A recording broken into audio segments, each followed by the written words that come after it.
Hi, welcome to my tutorial. Today I'm going to talk you through how I made my two-tier Cath Kidston cake. My cake was sponge. I split, jammed and buttercreamed it. I've covered it in fondant. The bottom tier is a 6-inch round covered in pink fondant, and the top tier is a 4-inch round covered in light blue fondant. The first thing we need to do is dowel the bottom tier. So I've placed my bottom tier on a cake board that's already pasted, and I am measuring across the top of my cake. I need to find the centre to put the centre down. So once we found the centre, place the dowel in the middle and cut. Then we're going to put a number of dowels around it. You need to make sure this is smaller than the top tier that you're placing on top. Once all the dowels are in place, just double check with a spirit level to make sure that they're all completely level on top, otherwise your top tier will be wonky. The top tier of your cake needs to be on a cake board. Add some royal icing to the top of the bottom tier and then place your cake on top. Secure a white ribbon around the bottom of the bottom tier and the bottom of the top tier. Roll out some modelling paste or gum paste and using a 5 cm round scalloped cookie cutter, cut out 8 circles. Place them on your non-stick work mat and using a stylus tool, under each section of the scallop, emboss a small dot. This just adds a little bit of extra detail.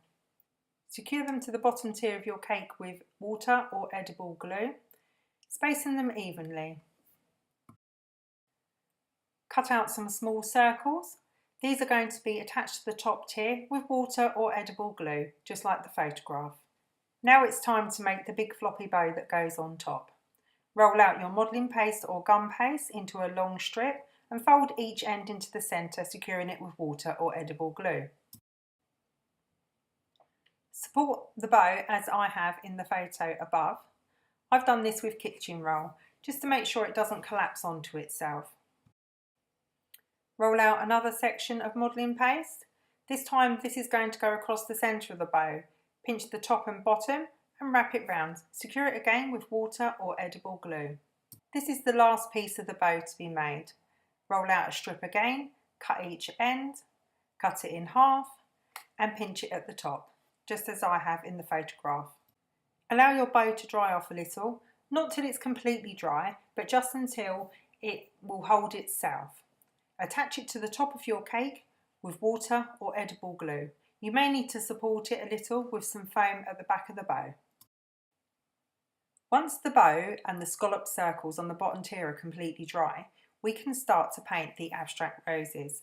I've used an edible food colour dust and rejuvenator fluid. You can also use clear alcohol. The beauty of painting abstract roses is that you're able to do them even if you can't paint. They're a very simple method to use. As you can see, I just started with a small blob and then I added detail of 2 different shades of leaves and some more pink on the rose. They're not something that's meant to look exactly like a rose when you're very close up, but when you stand back at a distance, it gives you a real impression of hand-painted roses. It's a very, very pretty effect for your cake. Thank you for watching my tutorial today. I do hope you've enjoyed what you've seen. Cath Kidston cakes are one of my favourites to make. Here is a selection of ones that I have made previously.